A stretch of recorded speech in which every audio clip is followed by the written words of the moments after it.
Hello everyone, this is part 16 of What If Naruto Wants to Surpass the 9 Tails, and I hope you guys enjoy this video and to like, to subscribe, to share, and check out the playlist, to see more comment down below. Now let's start the intro. They call me a god. They call me a god. They call me a god. Join my membership, the perks are great. It's in the description. Unknown location. The remaining members of Akatsuki were once again gathered together to discuss their future goals. Pain had deemed it necessary to call a full meeting once more, due to a few slight objective changes. With Deidara and Sasori dead, along with other developments, we need to make some adjustments to the plan. Pain spoke, bringing everyone's attention to him.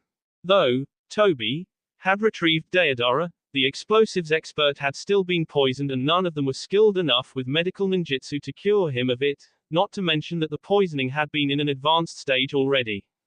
Deidara's death wasn't actually that great a loss. Aside from his ability to fly, which allowed him to cover vast distances with great speed, he was more or less just a grunt, in other words, dumb muscle. The retrieval had been more about the Akatsuki ring than Deidara's life, in all honesty.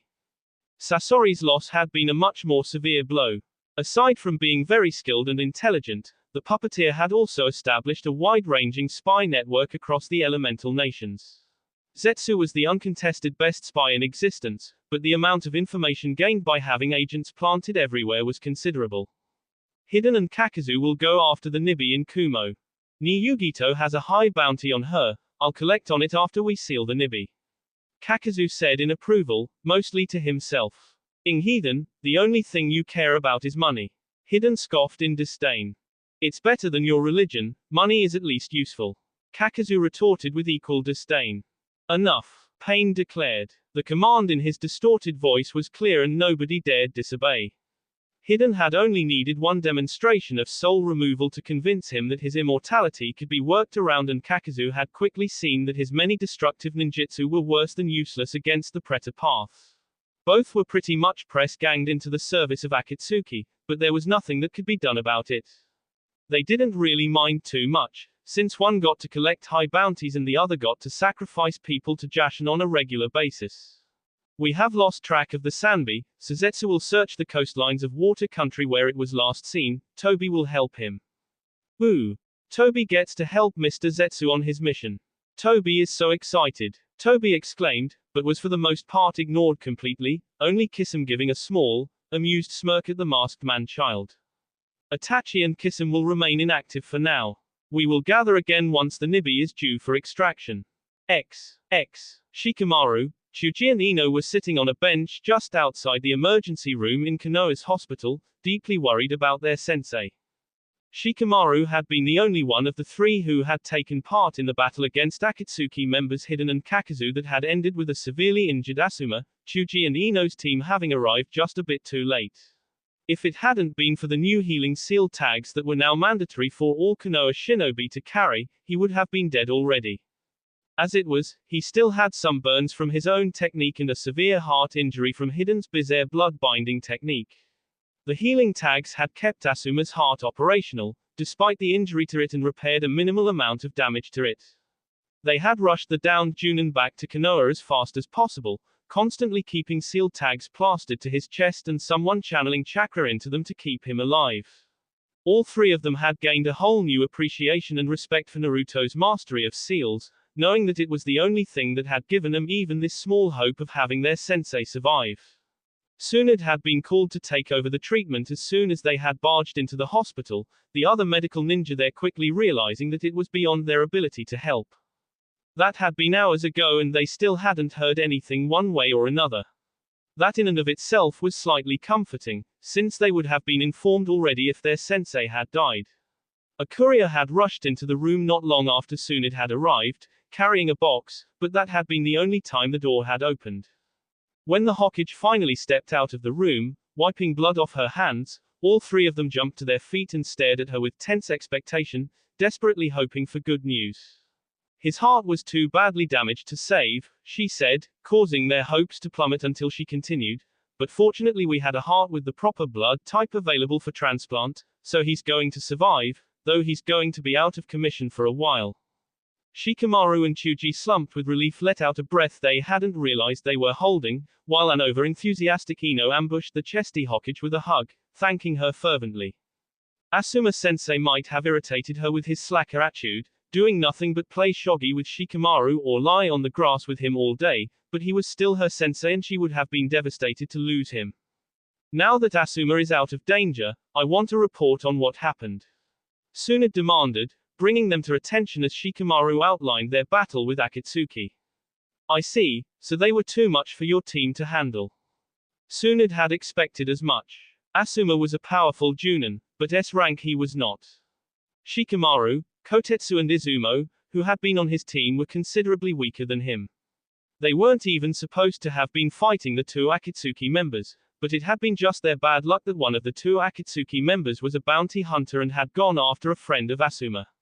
It was even further bad luck that the two of them had apparently been in no hurry, which had allowed Asuma's team to catch up to them instead of just investigating as they were supposed to. Hokage-sama, are you going to send anyone after them? Shikamaru asked. Tsunade gave a slow nod and answered. Naruto has requested that he be sent after any Akatsuki members that we catch wind of, so I'm going to send him, as well as a team to back him up. I request to be part of the team. I've seen him fight and I believe I can offer some insight in the battle. Shikamaru asked firmly. The weight and a meal had replenished most of his chakra already and he wanted another crack at the two who had nearly killed his sensei. We'd like to join as well. Chuji and Ino added after looking at each other. Tsunade looked them over critically, clearly seeing that their main reason for this had nothing to do with having experience or being able to offer insight about the enemy. Still, these three had years of experience working together and they were motivated, even if the motivation was a bit ill-conceived. Ino didn't have a whole lot of combat ability, so Tsunade was loath to send her into battle against two S-rank shinobi, but she did have medical training, so she could play the support role. She was still unsure if sending Naruto against them was wise, but if he had enough backup, then it should work out fine, just like it had worked out against Sasori and Deidara. Additionally, Shikamaru did in fact have some experience and insight into this hidden, and Kakazu and his shadow techniques were a powerful area denial and capture ability. Fine. Tsunade agreed and gave out orders. Shikamaru, find Sakura, she's somewhere in the hospital right now. Chuji, go get Kakashi, you'll need his ability as a tracker, he's probably at the Memorial Stone. Ino, call Naruto, he's at home. And hurry it up, we don't want them escaping. Tsunade figured that should be plenty enough people to take down the two Akatsuki members. It might even be overkill depending on how strong Naruto was, but overkill was better than overestimating his power and having him captured. Danzo was lurking in one of the hidden root bases hidden in the tunnels under Konoha, waiting for the opportune time to enact his plan to bring the Kyuubi Jinchuriki under control. That time was close now. Soon the rebellious blonde would leave the village on his hunt for the two Akatsuki members that had been sighted nearby. The Uzumaki was powerful, far too powerful to be threatened into obedience, so another method had to be devised. He cared nothing for rank, status or money, so he could not be bribed. In the end, emotions had proven to be his weakness, just as Danzo had always known they were. Uzumaki Naruto had created bonds to people, and those bonds would now be exploited for the greater good of Konoha. He was close to several people, any one of which could be used to force the Jinchuriki's obedience. He would abduct one of them and threaten their life if the Uzumaki did not obey. His sibling bond to Hyuga Hinata could not be used because she was a prominent member of a powerful clan. Attempting to use her like that would be backfire horribly. His teammate Haruno Sakura was Tsunade's apprentice, so he could not approach her either. The weak-hearted Tsunade would notice immediately and send out hordes of Anbu, as well as searching personally. It would get him executed to attempt such a thing. Ichiraku Ayami, the ramen waitress, would have been ideal, but she had married into the Inuzuka clan. Her absence, especially since she was pregnant, would be noticed even faster than Haruno's, and the Inuzuka would track his agents by scent and then storm his compound in force. It would be a bloodbath. Tenten was another option, since she was an orphan, but it was still too risky, too high profile. She was a member of one of Konoha's most successful teams. Not to mention that she wouldn't come quietly, which was what he needed for this. That was the problem with abducting shinobi or kunoichi. they always caused so much noise that someone was bound to notice. Danzo had nearly lost hope that this method could work when word had reached him that the Uzumaki had formed a lasting relationship with a woman instead of the short flings he had indulged in before.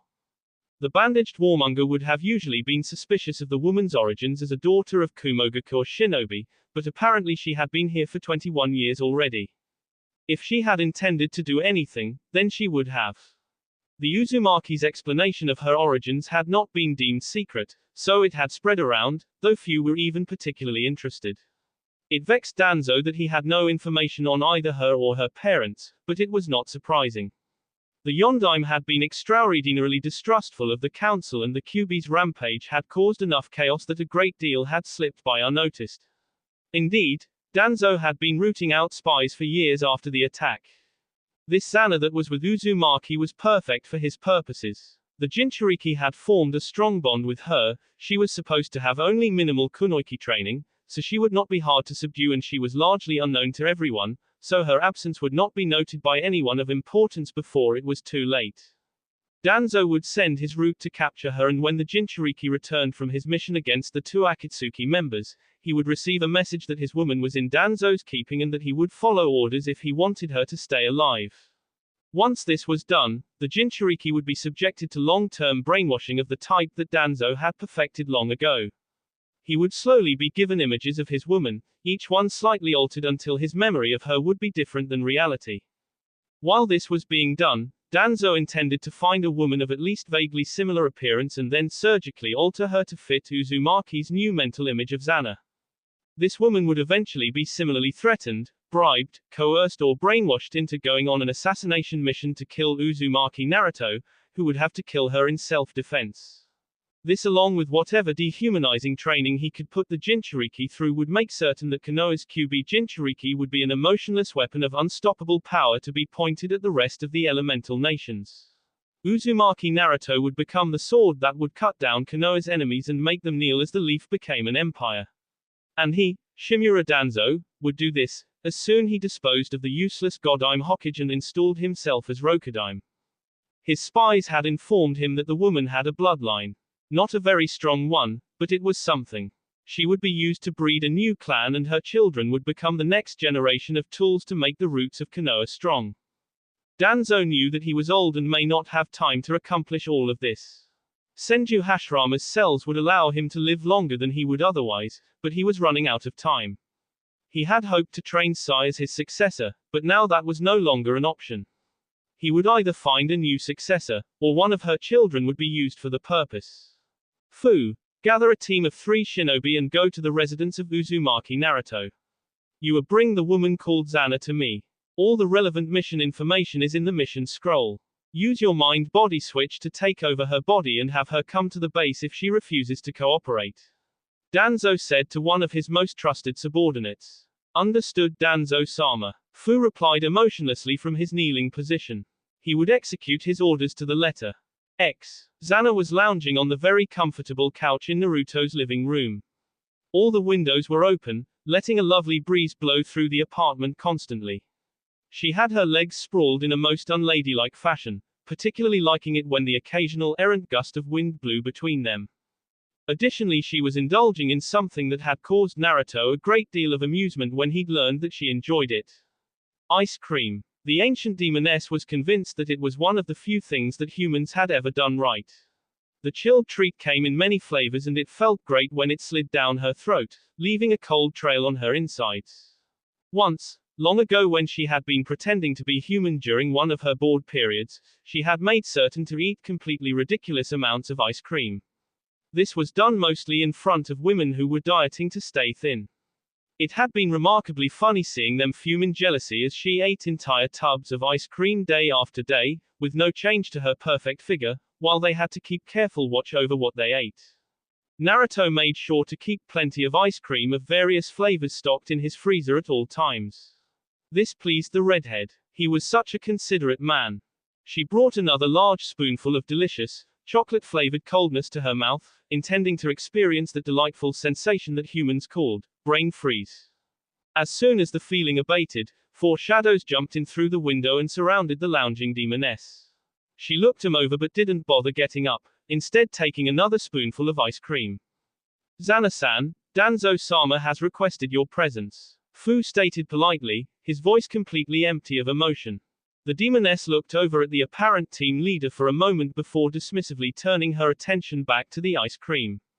How nice for him. Will you cooperate? Which should she eat next? The tub of ice cream was divided into sections of chocolate, vanilla and strawberry. She liked chocolate the most and strawberry the least, but she didn't want to eat all the chocolate at once. If she did that, then there wouldn't be any left for mixing flavors. With what? Fu was confused. Didn't he just tell her that? Nonetheless, she hadn't refused, nor was she showing any hostility, and there was no harm in telling her again. With Danzo-sama's request, maybe she could just melt it all into a puddle of ice cream goo and then freeze it again. What request would that be? Fu was starting to think that this was one of those trophy women that he had heard about on an infiltration mission. He had even been issued one once, when he had been impersonating a rich playboy. That woman had acted similarly. The request to go to him. No, she couldn't melt it like that, there was too much strawberry left. It would overpower the other two flavors. The request to go to who? Danzo-sama. Fu deduced that the woman was of low intelligence. This was good, as it would make getting her to Danzo-sama easier. If she turned out to be hostile, it was better to have an enemy of low intelligence. A smart enemy was a dangerous enemy. That depends, Zana said to the auburn-haired man, finally focusing on him. On what? Fu asked, hoping that they could finally get this mission completed. Danzo-sama hadn't said that it was particularly time-sensitive, but sooner was better than later. Does he have any chocolate-flavored ice cream? She asked as she stood up and adjusted her clothing. Fu's eyebrows crinkled in concentration as he tried to remember whether Danzo-sama had any chocolate-flavored ice cream or not. It would appear that the woman would come willingly if he did, which would be ideal, so this was in fact a very important question. Unfortunately, he had never seen Danzo-sama with any kind of ice cream. I do not believe so. Zana sighed in disappointment. Well, in that case, die. Before any of them could react, 9 fluffy tails had manifested from Zana's tailbone and speared through the other 3 root shinobi in a way that tails weren't supposed to be capable of doing. Fu found himself looking into the burning crimson eyes of an irritated demoness, his blood suddenly feeling frozen with terror, an emotion that he hadn't felt in decades. He was a chakra sensor, and what had slammed into his senses right now was the same as what he had sensed the night of the QB attack, not to mention that the tails were a bit of a giveaway. He had no idea how the demon was free or how it had stayed hidden from his senses, but he knew that he would never get the chance to tell anyone about it. A cruel smirk formed on Xana's face as she dug her claws slowly into Fu's chest, the man finding his arms and legs immobilized by the very tails that had slain his comrades moments ago. When her claws had penetrated deep enough that she could curl her hand around his frantically beating heart, the man was already coughing up blood from having his lungs punctured. A sudden feeling of searing heat erupted in his chest and would have made him scream with agony if not for the fact that he could summon no air to do it. Agni Shiwata's breath of the fire god. Xana dropped the corpse of the shinobi who had just had his heart and everything around it incinerated. She really liked that technique. It couldn't even be called a fire release ninjutsu since it operated on a completely different principle. All she really did was compress the chakra in her hand to a degree that even Naruto would find ridiculous, and then rapidly grinded 2 layers of it together. The friction between the 2 layers would generate an immense heat that would melt pretty much anything she touched. It helped that her chakra was naturally volatile and prone to acting like liquid fire.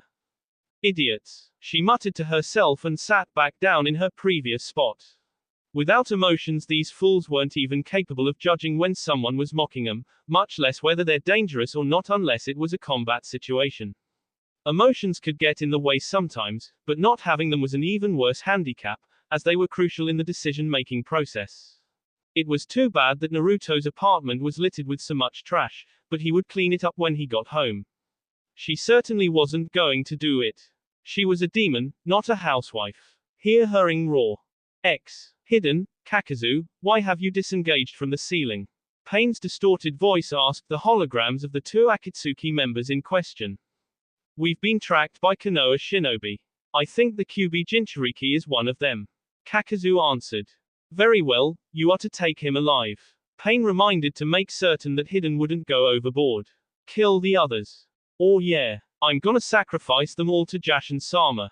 Hidden exclaimed enthusiastically. As far as he was concerned, those Konoha shinobi were doing him a serious favor.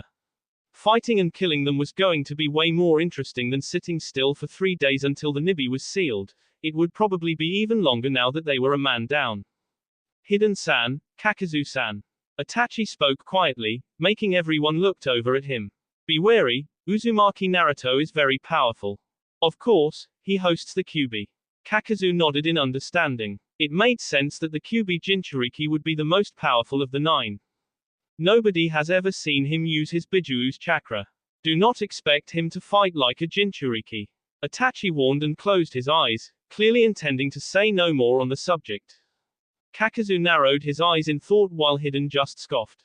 The white-haired Jashinist was fully confident that his immortality would be enough to overcome anything that could be thrown at him. All he needed was 1 drop of blood and he could inflict crippling injuries on the Kyuubi Jinchuriki. No amount of power would help him then. Kakuzu and Hidden stood and waited for the Konoha shinobi to approach them. They could have attempted to escape, but neither one was really speed-oriented, so they were unlikely to succeed. Not that they would have either way. Hidden was eager to sacrifice people to Jashin, and Kakuzu was certain that at least one high bounty was going to be among the pursuing team. He was actually still upset about the fact that he hadn't been able to collect the bounty on Sarutobi Asuma. When their pursuers came into view, Kakuzu quickly dismissed the 4 teenagers as rookies being unworthy of his time. They were clearly still wet behind the ears brats without even a bounty on their heads. Hatake Kakashi, the copy ninja, was another story however. His bounty was considerably higher than even the one on Sarutobi. The towering form of the strangely dressed Kyuubi Jinchuriki was another object of interest, though this one due to the goals of Akatsuki. Iwa had actually posted a bounty on him as well, though at the moment it was not particularly large. Kakuzu would have preferred to let him work up a larger bounty first before he killed him, but he'd take what he could get. So many sacrifices for Jashin-sama, this is going to be great. Hidden exclaimed, happy that there were so many. Shut your mouth, freak, and listen up while I explain how we're going to do this. Naruto inserted himself into the conversation, pointing a finger at the silver-haired Jashinist. Hidden looked vaguely affronted and very much pissed off. Everyone else just looked at the blonde, wondering what the hell he was up to. My minions are going to stand off to the side and observe while I kick both of your asses, offering commentary on how amazing I am when appropriate. Naruto declared. A gust of wind blew through the absolute silence that was left after that declaration. Naruto, we're supposed to back you up against them, not to mention that I'm the one in charge here, being a Junin and all. Kakashi said, starting off a bit uncertainly and finishing with a slight sarcastic tone. Silence, minion. Naruto-sama is not accepting any complaints at this point in time.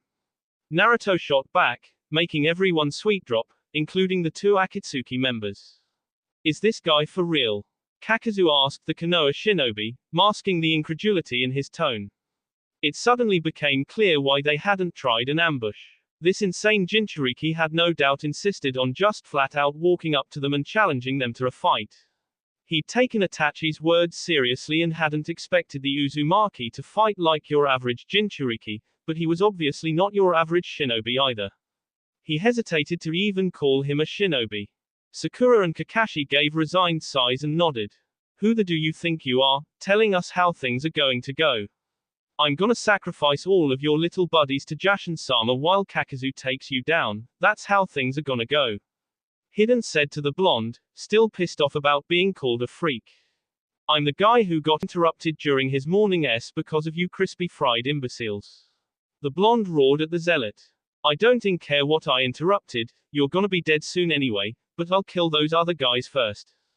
Jashin is the faggot god of piss and fail. Naruto said back to him with an infuriating grin on his face. You heathen, I'll kill you. Hidden roared at the blonde and rushed at him, swinging his triple-bladed scythe madly. Kakuzu could only shake his head at how quickly the Kyuubi Jinchuriki had learned to push Hidden's buttons. He wasn't even slightly worried about Hidden actually making good on that threat. Itachi's warning about the Jinchuriki being very powerful was more than enough to tell him that Hidden wouldn't be killing him. The enigmatic Uchiha would never have deigned to warn him unless the blonde was seriously dangerous. Naruto kept grinning as the scythe-swinging zealot rushed at him. At first glance you'd think that a scythe is a clumsy weapon that wouldn't be much use in a fight, but it was also deceptively dangerous. The forward-facing blades were nearly impossible to block without getting injured, which Naruto guessed was the point since Hiden apparently only needed one drop of blood to enact his ritual. Unfortunately for Hiden, a scythe, a triple-bladed one in particular, had one other characteristic. It was terribly easy to get it tangled up in something like, say, a chain. Which is exactly what happened when Naruto dodged to the side and his chains shot out, wrapping around the shaft and the blades. Hiden tried to pull it back, but Naruto grabbed the chains with his hands and yanked the scythe out of his hands easily, the cable that was tied to Hiden unrolling rapidly. Give that back, you filthy heathen. That scythe is a holy artifact of Jashin-sama. Hiden howled, utterly pissed off, and tried to pull his scythe back unsuccessfully, having far less physical strength than the blonde. Really? Naruto asked, intrigued. I don't think Tenten has one of these yet, maybe she'd like it as a birthday present. Or maybe I could use it as a coat hanger. Hiden was practically frothing at the mouth at the sacrilege of it all and rushed towards the blonde, intending to pummel him with his bare hands. His attack was just as uncoordinated as his scythe swings, nothing more than reckless aggression, so it was beyond easy for Naruto to bury his fist in Hiden's gut, driving all the breath out of him and causing the silver-haired fanatic to stumble back. Before he could recover, Naruto pulled on the cable that was tied to Hiden, pulling the Jashinist towards him and smashed a kick into him, sending him flying back again. The cable unraveled, preventing a repeat of that stunt. Kakazu did nothing but watch, rather amused by how badly Hiden was getting his ass handed to him. This was in fact a fairly common theme. Every single damn time that the two of them ran into a strong shinobi, or more often, a group of them, Hiden would mouth off about sacrificing them to Jashin before invariably getting the crap kicked out of him and forcing Kakazu to step in. The only reason that Hiden ever had the upper hand in a fight was because he could afford to focus all his attention on offense and rely on his immortality to get him through any hits he took. That wasn't to say that Hiden wasn't dangerous, because he was. But he was definitely a idiot who relied on his immortality too much. Quite honestly, if it wasn't for the inability to die and his blood-binding ritual, Hiden wouldn't rate any higher than high B rank as far as danger went, maybe even lower if his buttons were pushed and he went berserk. Who let a loser like you join Akatsuki? You're even more of a moron than Deidara, and that guy thought that art was an explosion. Naruto mocked. Hiden got back to his feet, glaring murderously at the blonde before turning towards his partner. Don't just stand there, Kakazu, help me out here. Hold it, Naruto said before Kakazu could do anything. I'll make a deal with you, freak. I won't use my chains, and if you can manage to land a hit on me, I'll give you the scythe back. Deal. Hiden agreed eagerly, rushing at the blonde, bringing out one of his telescopic pikes. Naruto dumped the scythe behind a nearby boulder and prepared himself for the madman's approach. As Naruto had suspected, the attack was just as random as before, though it was actually more dangerous than the scythe, but only because the pike could be swung faster. Well, Naruto supposed that the scythe would be more dangerous to just about anyone but him, since he could easily tangle it in his chains at any time. The big weakness on the pike, however, was the fact that the only really dangerous part of it was the tip, so Naruto just grabbed it when he got the hang of Hiden's swing patterns, smashed a fist into his nose and then drove the pike into his guts. While this was happening, Kakazu was considering the situation. Hiden was obviously too much of a moron to figure out that his opponent was completely out of his league, which meant that he was going to have to do all the heavy lifting, as it were. The other Konoha shinobi could prove quite troublesome if left alone. The bounty hunter was fairly sure that he could bring the Jinchuriki down by blasting ninjutsu at him, but those Konoha shinobi had to go. Kaiten, Zakoku, fire release, intelligent hard work. The powerful fireball exploded close to the spot where the other Konoha shinobi had been standing not long ago. They had fortunately been keeping an eye on Kakazu in case he decided to join the fight. They had all rapidly run away when they saw the fire technique coming, though it had still knocked him to the ground.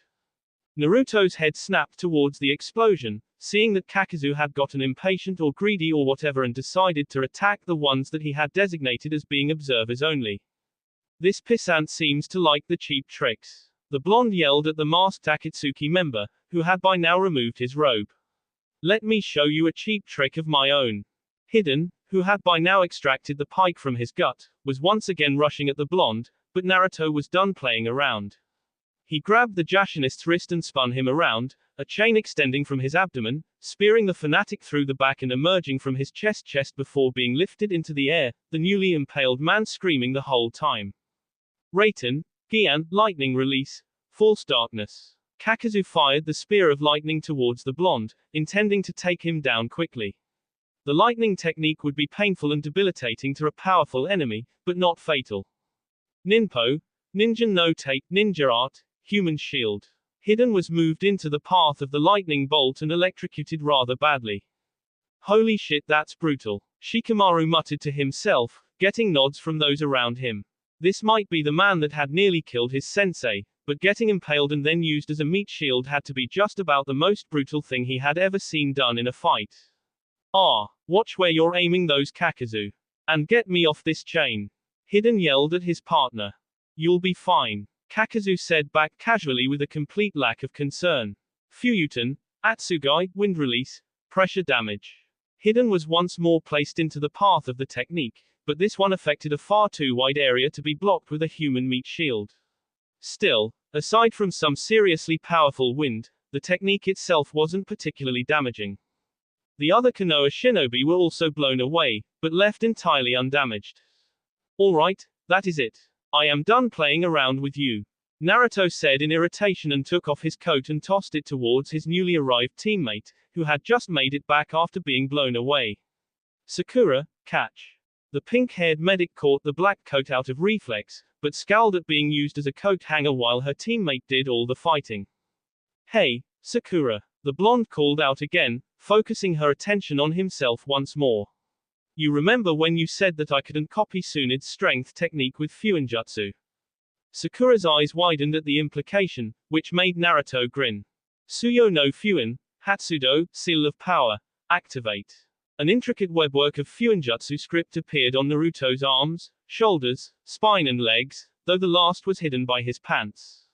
What's that? Kakazu asked in curiosity. Fuinjutsu strength enhancement, Naruto said with relish before picking up a nearby boulder. It was nothing. Have some. He hurled the boulder at immense speed, Kakazu only barely able to dodge, leaving the improvised projectile to smash a tree behind him into splinters.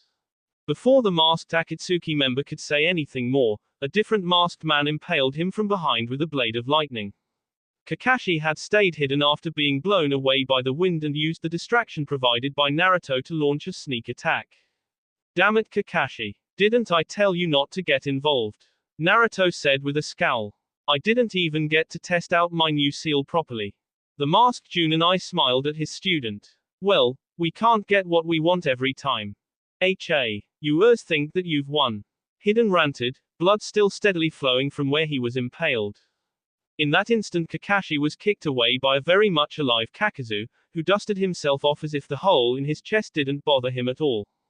He's still alive, Naruto exclaimed in shock before grinning again. This is great. Kakazu removed his ruined shirt to expose his scalded-up chest and the 4 masks on his back. The masks separated from him, forming bodies out of thick black threads. One of the masks broke immediately, its newly formed body collapsing. It's been a long time since someone managed to destroy one of my hearts, Kakazu commented idly. Hold on a second, Naruto said with a raised finger, making Kakazu raise an eyebrow. The blonde went to pick up Hiden's scythe, which had somehow managed to get itself lodged between some random debris instead of being blown away by Kakazu's wind ninjutsu. Naruto retracted the chain impaling Hiden, making the Jashinist fall to the ground on his stomach. Before he could get up, Naruto used his much enhanced strength to slam the scythe into him, blades first. The triple-bladed weapon was buried so deep into the ground beneath Hiden that the blades weren't even visible. Leaving the screaming Jashinist pinned to the ground, Naruto turned towards other Akatsuki member, expecting to get a good fight out of this. Now we can get on with it. And stay out of it this time, Kakashi. Kakashi gave an exasperated grunt at the blonde's stubbornness, echoed by the other leaf shinobi. Kakazu, help me up, damn you.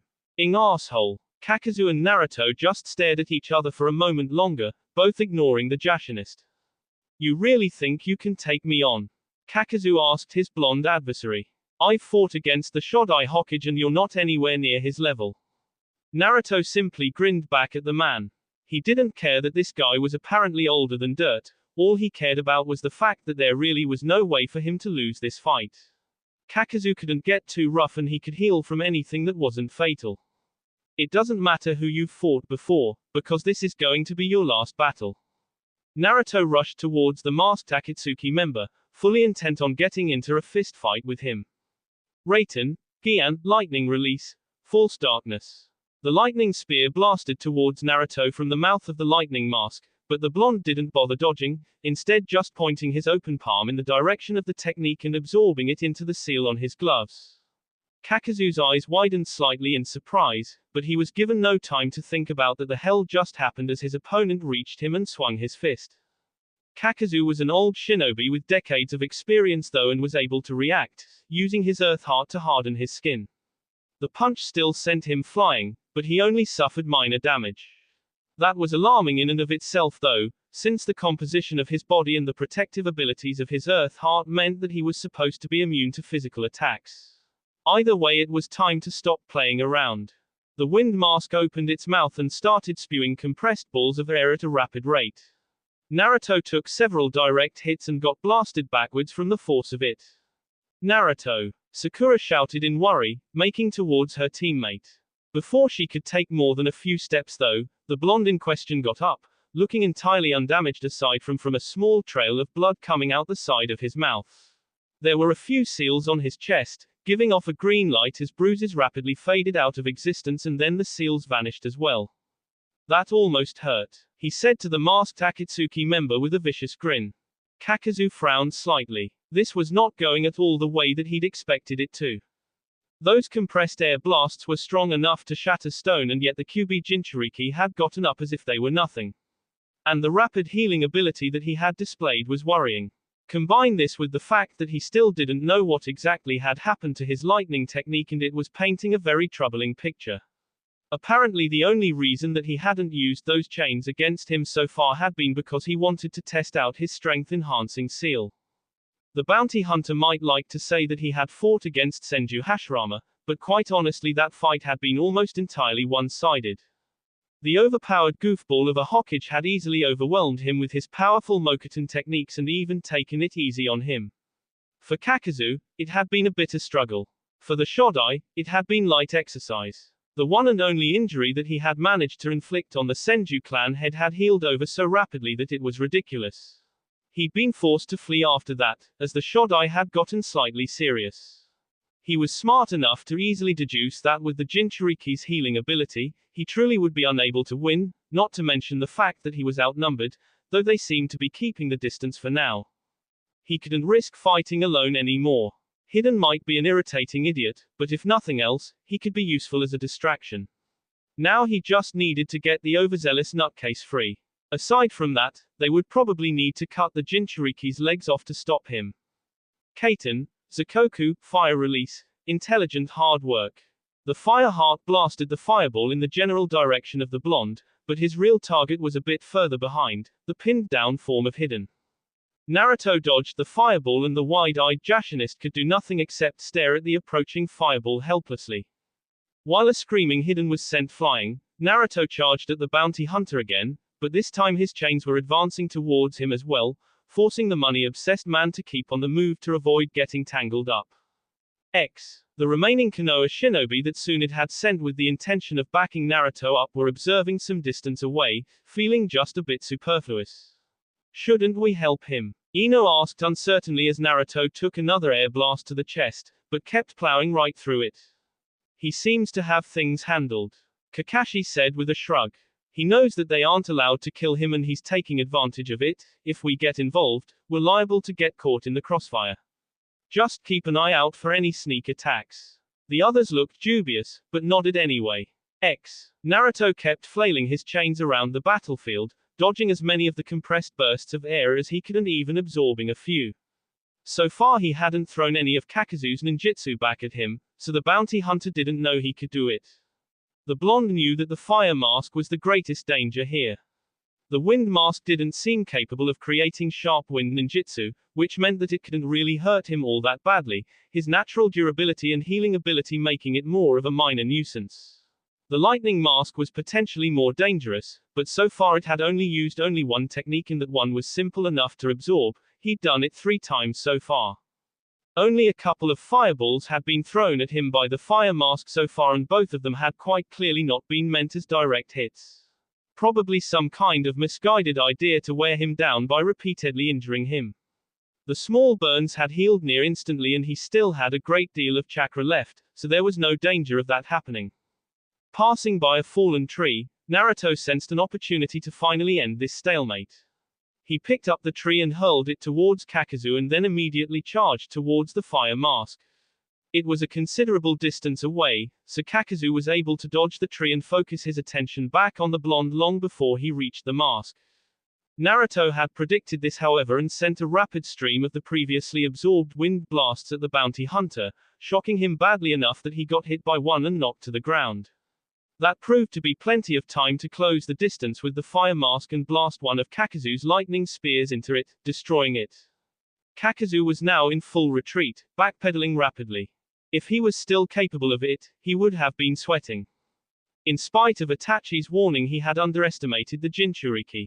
The blonde was completely relentless and seemingly tireless. He ignored the injuries inflicted on him as if they were nothing and just kept charging.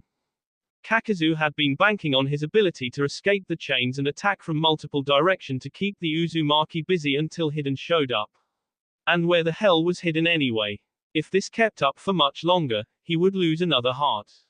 Being reduced to 3, one of which was purely defensive, was really bad, especially because of the fact that the blonde had been clever enough to take out the only mask that had been giving him any real trouble. What he needed was some distance. The Jinchuriki was simply too dangerous in close quarters. Fuyuten, Atsugai, wind release, pressure damage. The ferocious wind blew the relentless blonde away, much to Kakazu's relief. In some ways, this was worse than fighting the Shodai. That man had been much more powerful, but he had also been a happy-go-lucky goof that never killed if he could avoid it. The Kyuubi Jinchuriki was going right for the jugular from the very start. The ruthless way that he had torn Hiden down and then used him as a shield underlined this quite well. The much abused area was rendered even more abused by the powerful wind, along with kicking up a lot of dust. Kakazu spotted Hiden stealthily taking cover behind a fallen tree, using the dust cloud to remain unnoticed. He looked decidedly like the crispy fried imbecile that the Jinchuriki had called them before the start of the battle. Still, at least it seemed that the fanatical Jashinist had finally learned that head-on attacks just might not work on everyone. As expected, the blonde juggernaut came barreling through the dust cloud again, directly towards Kakazu. As he rushed past Hiden's hiding spot, the Jashinist swiped his telescopic pike along the blonde's side, creating a shallow wound that healed over instantly, but it had been enough for Hiden to get the drop of blood that he needed. Naruto's rush was stopped by a stabbing pain in his leg, making him crash to one knee because of the sudden feeling. The wound healed over speedily, only to be repeated on his other leg. Looking behind him, he saw Hiden standing in his ritual circle, looking markedly different with the white markings that looked almost like he had a skeleton painted on his skin. Then a lightning bolt smacked into his back, giving him a painful electric shock. Shit, come on, we've got to help him. Kakashi ordered, berating himself for getting complacent. Hiden had been absent from the fight for so long that they had all but forgotten about him, not to mention just how useless he'd been so far. Naruto had been pressing both of them much harder than Kakashi had ever expected him to. He should have known better than to think Naruto would be able to handle everything himself though. These two were S-rank criminals for a reason. Muttering to himself about overconfident students, Kakashi charged to help Naruto, along with Sakura and Team 10. Naruto grunted as another hole was dug into his stomach, the mystical palm seal flaring brightly into life as it boosted his healing and helped seal the wound shut within seconds. Kakazu had fortunately been occupied by the others, so he wasn't throwing any more ninjutsu at him. Naruto had to admit to himself that he had seriously gotten carried away in this fight. Hiden had been such a wimp that he had all but forgotten about him and it had cost him dearly. He still had aces up his metaphorical sleeves that would have gotten him out of this tight spot, such as his ability to open the gate, but it was damn embarrassing to get caught in that religious idiot's technique like that. He'd just been having so much fun hounding Kakazu and his freaky masked creatures that he hadn't paid attention to Hidden after the man had gotten hit by that fireball. Still, now that he wasn't getting electrocuted on a regular basis, Hidden wasn't all that hard to deal with, even with the curse technique connecting them. How do you like that, huh? You heretic. Hidden cackled out madly as he stabbed himself in the gut again, an identical wound opening on Naruto's stomach. I think I'd like it better if I could take a piss on one of Jashin's altars. Naruto shot back and sent 2 chains hurtling towards the zealot. The enraged cultist went to stab himself with his pike again, but got grabbed by the chains and dragged out of his ritual circle before he could. Now with Hidden safely wrapped up in the chains, with utterly no hope of getting out, Naruto removed the scythe from his back again, much to Hidden's fury. Don't touch my scythe, you piece of shit. A heathen like you doesn't deserve to hold it. Naruto socked him hard in the jaw, breaking it, along with his neck and effectively ending the rant. Kakazu, upon seeing that Hidden had apparently been as useless as ever at containing the QB Jinchuriki, jumped back to give himself some room. His short skirmish with the Konoha shinobi had told him that the only ones who were truly dangerous were Kakashi and the brat with the spiky ponytail who could immobilize him with his shadow, no doubt Anara. The blonde girl was utterly useless and didn't even have anything strong enough to damage his masks, and the lumbering fat kid was easily kept at bay with his ninjutsu. The pink-haired girl was dangerously strong and had considerable skill at evasion, but could similarly be kept at bay with a liberal application of wide-area ninjutsu. He lamented the loss of his fire heart though. If he had that, then he could have torched them all with a combination ninjutsu. But a new and rather unfamiliar danger was starting to rear its head. He was starting to run out of chakra, something that hadn't happened in decades. By stealing the hearts of other shinobi, he also stole their chakra capacity, which is what allowed him to keep up the assault of high-powered ninjutsu, but this battle had forced him to use far more than he'd ever needed. The Shodai Hokage once said. Naruto began to speak in solemn tones, bringing everyone's attention to himself. If a man hits you on the right cheek. He made the chains holding Hidden longer so that they pulled on the floor and then grabbed the Jashinist by his wrist. Quote. Give him a pile driver on the left. The blonde bellowed at the top of his lungs and slammed his captive into the ground harshly, cracking it and leaving a Hidden-shaped imprint. Without pausing, he yanked the cultist out of the ground and hurled him into the distance, his screams getting ever more distant until they faded. With the insane religious nutcase disposed of, Naruto retracted his chains, which had released Hidden so that he didn't get pulled along for the ride. The Shodai never said that. Kakashi said, rubbing the bridge of his nose, wondering just what the hell had turned Naruto so crazy. And that wasn't a pile driver either.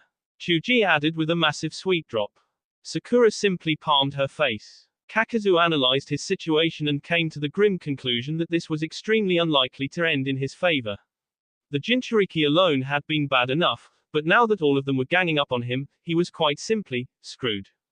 Ino was staying far away from the battle where she wouldn't get in the way, feeling utterly useless. It hadn't taken long for her to deduce that she was nothing more than a liability.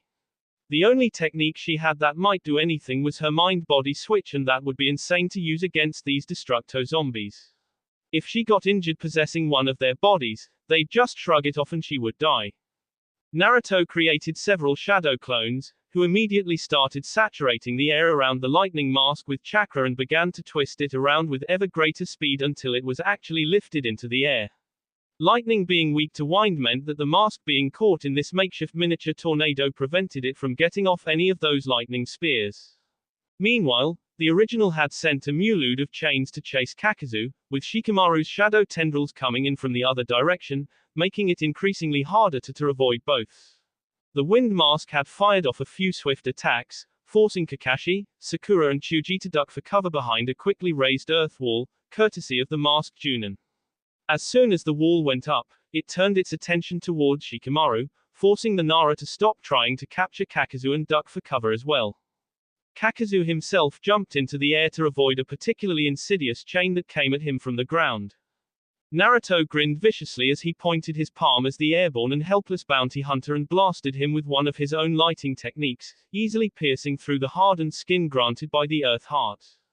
Kakashi took one look at the captured lightning mask and used a fireball technique on the miniature tornado, making it go off in a massive conflagration that instantly destroyed the lightning mask. The Cyclopean Junin remembered clearly how he had stabbed Kakazu through the heart only for the man to get up again. By now he had deduced that they needed to get rid of all of these creatures to finish him.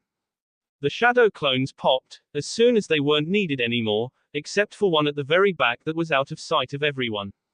That one vanished without the signature smoke of a shadow clone dispelling, but it went unnoticed due to everything else going on. The wind mask flew towards its owner's downed body, but was intercepted by a chakra-enhanced punch from Sakura, who had charged towards it while her two teammates took care of the others. They all waited a moment to see if Kakazu was going to get up again and relaxed when he didn't. Well, I think that went fairly well. Naruto commented to himself and deactivated the strength seal. He'd actually wasted a lot of chakra in this fight, more than he ever had in fact. Probably more than the Ichibi had available. All that healing and the shadow clone tornado trick had taken enough out of him that he felt a significant dip in his reserves. Everyone looked at him with irritated expressions, unable to believe that he would call that screw-up as going fairly well. True, they were all alive and uninjured, but they were all of the opinion that the blonde shouldn't have been so damn insistent on fighting him solo. They had managed to take down Kakazu fairly easily when they worked together and probably could have finished things a lot sooner if Naruto hadn't tried to do everything himself. What? Everyone just sighed and turned to leave without answering. Hey, where's my coat? Sakura pointed in the general direction of where she'd left it, though it was entirely possible that one wind technique or another had blown it away. She was honestly kind of pissed at her blonde teammate right now, so she almost hoped that it had gotten damaged or lost. Once he'd collected his coat, Naruto took another look at Kakazu's carcass and took note of the ring on his finger. A ring that looked incredibly similar to the ones he recalled seeing on Deidara and Sasori now that he thought about it. A ring that had been very prominently displayed on Itachi's finger when the man had tried to cast a genjutsu on him. In a fit of whimsy and a suspicion that they might be important, Naruto took the ring from the dead man's hand before he sealed up the body. Soon it had given standing orders to bring any bodies from Akatsuki members back to Konoha if at all possible. That done, he hurried to catch up to the others. Somewhere very far away from the battle, with many of his bones broken, Hiden was lying in a small crater in the ground. He was waiting for his Jashin-given healing factor to kick in so that he could get up and hopefully kill that heathen that had done this to him. A slight ripple in the air and the heathen in question appeared right in front of him and grabbed him by the arm. The two of them vanished a moment later. The shadow clone of Naruto that hadn't dispelled, but instead made use of the Horatian seal placed on Hiden to teleport to the mad immortal, deposited its cargo on a metal slab.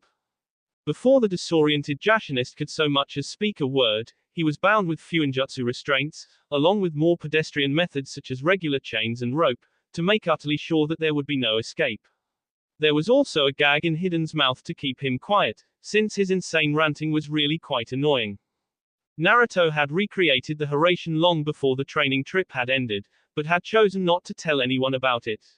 He had no idea how his father had managed to use the damn technique in combat. To him it was terribly disorienting and he had serious trouble distinguishing which beacon was where, which is why he had elected to keep his knowledge of the technique secret.